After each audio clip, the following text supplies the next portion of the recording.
Capítulo de número 5, do verso 1 até o verso de número 11, e vamos ver o que Deus tem a falar ao nosso coração nesta manhã. Quero pedir a você, se você quiser aí, tá certo, pegar a sua Bíblia para nos acompanhar, para estar lendo conosco, fique à vontade, tá bom? Lucas, capítulo 5, diz assim a palavra do Senhor, o título é A Pesca Maravilhosa.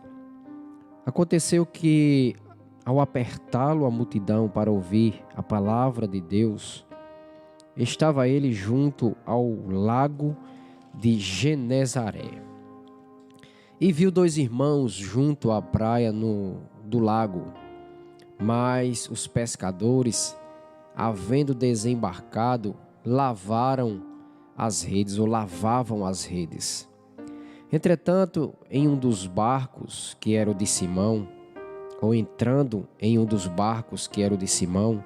pediu-lhe que o afastasse um pouco da praia, e assentando-se, ensinava do barco as multidões. Quando acabou de falar, disse a Simão: Faze-te ao largo e lança as vossas redes para pescar. Respondeu-lhe Simão: Mestre, havendo trabalhado toda a noite, nada apanhamos, mas sob a tua palavra lançarei as redes. Isto fazendo, apanharam grande quantidade de peixes e rompiam-se-lhes as redes. Então fizeram sinais aos companheiros do outro barco para que fossem ajudá-los. E foram e encheram ambos os barcos, a ponto de quase irem a pique. Vendo isto, Simão Pedro prostrou-se aos pés de Jesus, dizendo: Senhor, retira-te de mim, porque sou pecador. Pois à vista da pesca que fizeram, a admiração se apoderou dele e de todos os seus companheiros, bem como de Tiago e João, filhos de Zebedeu, que eram seus sócios. Disse Jesus a Simão: Não temas, doravante serás pescador de homens. E arrastando eles os barcos sobre a praia, deixando tudo, o seguiram.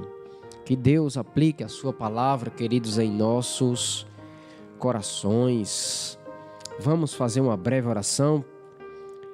Pai querido, louvamos pela tua palavra.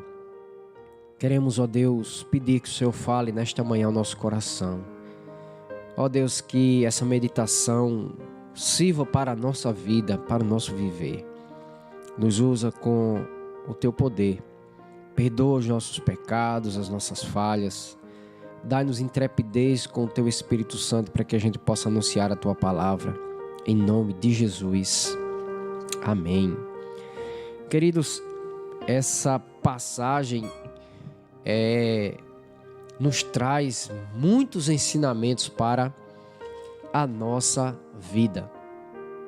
Muita coisa a gente pode aprender com o que aconteceu aqui nesse lugar chamado, Genezaré, ou como diz aqui, o Lago de Genezaré, que era mais conhecido como o Mar da Galileia, Genezaré era uma cidade que estava ali na costa do Mar da Galileia, E o Mar da Galileia também era conhecido naquela parte, o lado norte do Mar da Galileia existia Genezaré, então era também conhecido como o Lago de Genezaré. Naquela região do Mar da Galileia existiam várias cidades, porque o Mar da Galileia era muito grande, tá, irmãos? Apesar de ser chamado Mar da Galileia, mas era de águas doces e tranquilas.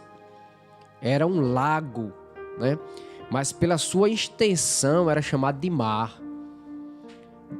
Era cerca de 13 quilômetros de extensão, Então era basicamente como daqui em Araçagi, Daqui para Araçagi são 12 quilômetros.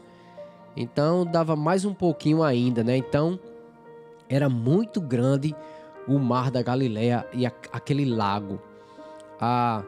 Talvez as pessoas achem estranho, porque quando você vai, por exemplo, para a Baía da Traição, você vê ali que as ondas elas fazem muita zoada, né? Então você fica a se perguntar, como é que Jesus entra num barco, manda se afastar um pouco, né, da praia ali, da areia, e começa a falar. E as ondas e a zoada? Não, queridos. O Mar da Galileia ele era tranquilo. Dava-se muito bem para você subir no barco e a favor do vento você falar e as pessoas ouvirem. E foi justamente isso que Jesus Cristo fez. As multidões estavam atrás de Cristo porque Jesus Cristo ele estava operando muitos milagres. Então as multidões, as pessoas começavam a ouvir. Elas estavam ouvindo que Jesus tinha curado endemoniado. Porque até então nunca se tinha ouvido falar que um endemoniado poderia ser curado. E Jesus curava os endemoniados. Muitas pessoas que eram paralíticas, cegas, leprosas estavam sendo curadas por Cristo. Então as multidões, primeiro, queriam saber quem era esse. Quem é esse que está operando tudo isso? E aí, alguns diziam, é um profeta que está aí. É um profeta, é um curandeiro. É alguém que o povo está dizendo que é o Messias. Então as pessoas estavam indo atrás de Cristo, né? E muitos enfermos eram levados para Jesus curar. E Jesus curava a todos, a Bíblia diz. E aí uma multidão vai atrás de Cristo. E Jesus, vendo aquela multidão, Jesus Cristo primeiro diz, eu preciso pregar o Evangelho, eu preciso anunciar o Evangelho. Antes de curar fisicamente, eu preciso curar espiritualmente, né? Jesus Cristo, ele curou leprosos, Jesus Cristo curou aleijados, operou milagres, expeliu demônios, mas pregou o Evangelho. E aqui diz que a multidão o apertava, querendo ouvir, querendo saber quem era Jesus, querendo ouvir as suas palavras. E aí, Jesus entra no barco, provavelmente o barco de Simão aqui, né? Pediu que ele afastasse um pouco da praia ali. Jesus começa a ensinar.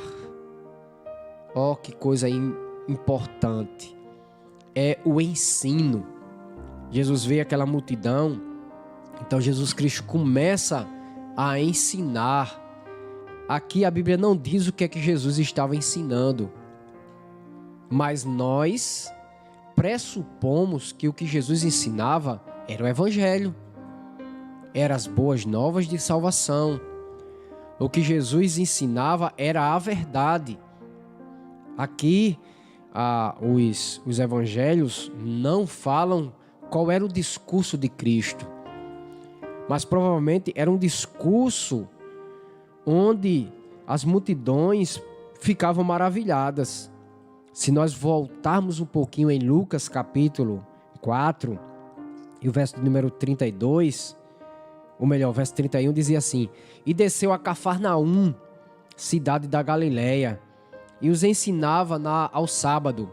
Aí o verso 32 diz: E muitos se maravilhavam da sua doutrina, ou seja, do seu ensino, porque a sua palavra era com autoridade. Então aqui também Jesus estava ensinando, e com certeza Jesus estava ensinando o Evangelho. Jesus estava ensinando a palavra. Se nós vermos o capítulo 4 e o verso de número 42, diz: Sendo dia, saiu e foi para um lugar deserto. As multidões o procuravam e foram até junto dele, e instava para que não os deixasse. Ele, porém, lhes disse: É necessário que eu anuncie o evangelho do reino de Deus também às outras cidades, pois para isto é que fui enviado. É quando Jesus Cristo vai lá para Genezaré, para o lago de Genezaré, e está ali ensinando aquela multidão. Ensinando o quê? O evangelho do reino de Deus. Ensinando que as pessoas precisavam se arrepender dos seus pecados, ensinando que o reino de Deus era chegado, ensinando aquelas pessoas que precisavam de Jesus Cristo, dele, para que pudessem ter vida eterna. Ele era, como diz Mateus capítulo 11, verso 28, vinde a mim todos vós que estáis cansados e sobrecarregados. Jesus com certeza está fazendo aqui um chamado a essas multidões para que elas venham, se arrependam, confessem os seus pecados e sigam a Cristo. Embora, creio eu, que muitos que estavam ali daquela multidão estavam querendo ver algum milagre da parte de Cristo, querendo receber alguma cura de alguma enfermidade. Mas, além disso, Jesus Cristo tinha a sua missão mais importante, que era o anúncio do Evangelho, para que as pessoas crescem que ele era o Messias prometido, que ele era o profeta que já havia sido prometido desde lá do Antigo Testamento, que Jesus era o rei, o filho de Davi, como o cego de Jericó, quando procura saber quem é que estava passando ali, que eles dizem que era Jesus, e ele começa a gritar, Jesus, filho de Davi, reconhecendo Jesus como rei. Então Jesus prega de forma incisiva, com certeza, a ponto das multidões ficarem maravilhadas também com a sua doutrina. E nesse interim, quando Jesus termina a sua palavra, provavelmente as multidões vão embora, né? Jesus fica ali com os seus discípulos e Jesus pede ali a Pedro que lance a rede ao mar novamente. E aí Pedro diz, né, Simão Pedro, né, o apóstolo Pedro diz, Senhor, nós passamos a noite todinha aqui, ó. Em outras palavras, nós somos pescadores, né? Nós entendemos o negócio aqui e passamos a noite todinha e não pegamos absolutamente nada. Mas, e aí eu acho que nessa hora Pedro se liga, como a gente diz, né? Pedro se liga quem é que está mandando, né? Ele atenta para aquele que está mandando. E aí como que ele acorda e diz, mas se é o Senhor que está mandando, eu vou lançar. Não importa se nós passamos a noite todinha e não pegamos nada, mas se o Senhor está mandando, a gente vai lançar as redes. E isso nos traz um grande ensinamento, irmãos. A gente não pode desistir de pregar o Evangelho. Às vezes a gente prega e ninguém se converte. E a gente acha que não tem solução. Mas a ordem de Cristo, ela tem que ser até o último dia da nossa vida. Pregue, insta, que é oportuno, que é não. Não deixe de falar. Anuncie a palavra. Fale. E quem vai fazer, queridos, que os peixes sejam apanhados, ou as almas, né? Não somos nós. Pedro disse, pela tua palavra eu irei lançar as redes. Então Pedro lança as redes e a Bíblia diz aqui que veio uma grande quantidade de peixes a ponto das redes quase torar. Quase ir o barco ir a pique, né? Isso mostra, queridos, que existem momentos que nós não iremos apanhar absolutamente nada. Iremos lançar as redes e não iremos pescar absolutamente nada, embora saibamos aonde nós estamos pescando. Achamos que os peixes estão ali, mas não conseguimos pegar. Assim são nossas vidas também. Às vezes nós sabemos aonde evangelizar. Nós vamos evangelizar nas praças, vamos evangelizar nas ruas, nas casas. Tem pecadores prontos para ouvir a palavra. Mas muitas vezes as pessoas não se convertem. E nos dias que nós estamos vivendo, Como tem sido difícil, né, irmãos? As conversões têm sido difíceis. Muitas pessoas, às vezes, têm ido para a igreja, é bem certo. Mas não tem existido, não tem havido conversão. Não tem havido mudança de vida. A gente olha para as pessoas, elas vêm para a igreja, mas elas continuam praticando as mesmas coisas de antes. E as conversões têm sido difíceis, mas a gente não pode desistir. A gente não pode parar de lançar as redes. A gente não pode parar de pregar. Porque quem vai fazer com que as vidas venham, os peixes venham, é Cristo. Assim como ele disse, olha, vocês lancem em tal lugar. Quando eles lançaram, veio cheio de peixes. Da mesma forma é hoje. Cristo diz, vá. E no momento certo, irmãos, as vidas irão se converter. A gente não pode parar, a gente não pode desanimar. A gente não pode deixar de pregar a verdade, embora a gente olhe e diz, Senhor, a gente está batendo em pedras e as pedras não estão quebrando. A gente está lançando as redes, mas só vem mato.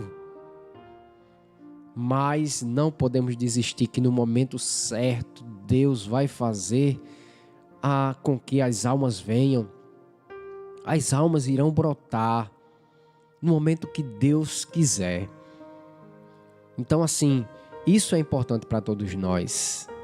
Aprendermos isso. E aí, o que é que acontece? Quando Pedro lança, os seus companheiros lançam as redes, que vêm os peixes, né? Tudo. Acontece algo interessante com Pedro. Ele reconhece quem é Jesus de uma forma grandiosa. A ponto dele dizer aqui, verso 8 diz, vendo isto, Simão Pedro prostrou-se aos pés de Jesus, dizendo, Senhor, retira-te de mim, porque sou pecador.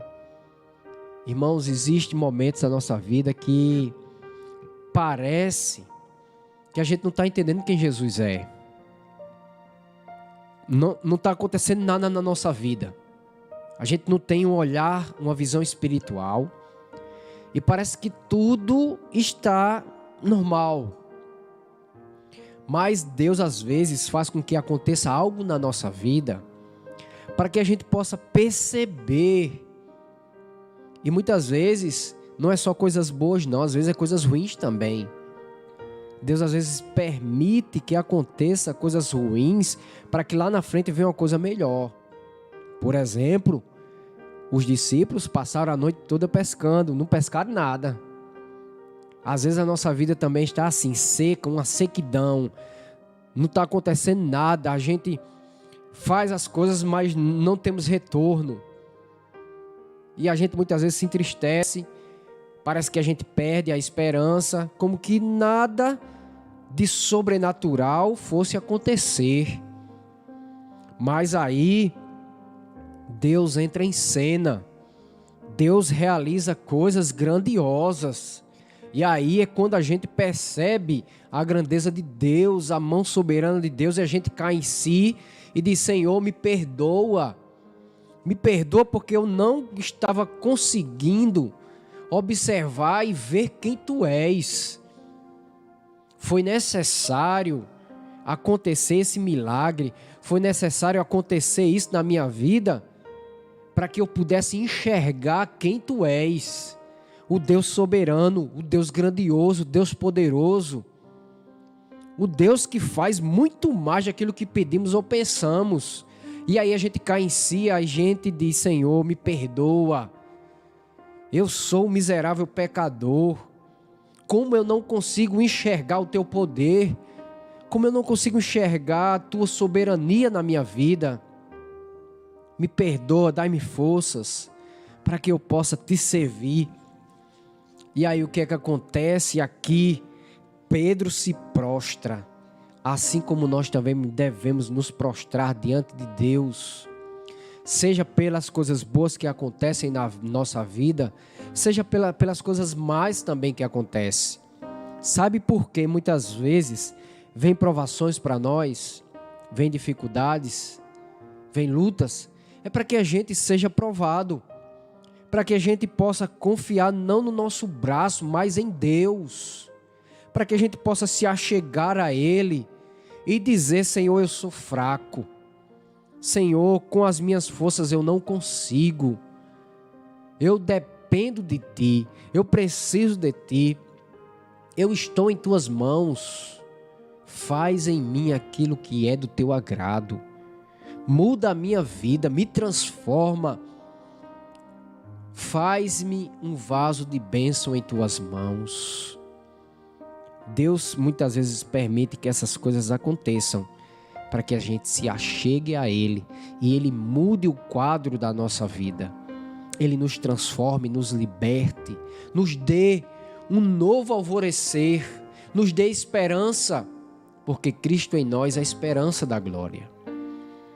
E aí tudo muda e Deus agora, e Cristo agora, diz o seguinte para aqueles discípulos: não temas, doravante, ou seja, da partir de agora em diante, vocês serão pescadores de homens, pescadores de almas.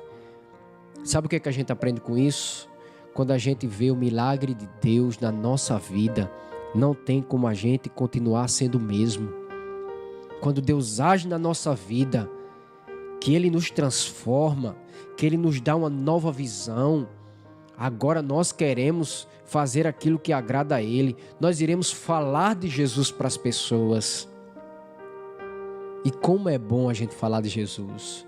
Como é bom a gente falar para as pessoas que Jesus é aquele que cura, que liberta, que transforma, que dá uma nova vida, que traz esperança para o coração do homem. Muitas vezes as pessoas estão desesperançosas. Provavelmente esses discípulos aqui, né? Como passaram a noite pegando, não pegaram nada, talvez estivessem tristes. Mesmo que o mestre estivesse ali, mas talvez eles estivessem tristes. Como quem diz: rapaz, perdemos o nosso tempo, né? Passamos a noite todinha aí. E muita gente tá assim: mas rapaz, a minha vida não tem mais futuro nenhum, né? Não sei o que fazer da minha vida, né? Não acontece nada, tô vazio. Mas aí quando você encontra Cristo, quando Ele chega na sua vida, as coisas são transformadas e você começa agora a viver para Cristo e anunciar Jesus, dar testemunho do que Jesus Cristo fez na sua vida. Que Deus nessa manhã nos abençoe e a sua palavra possa ficar em nossos corações.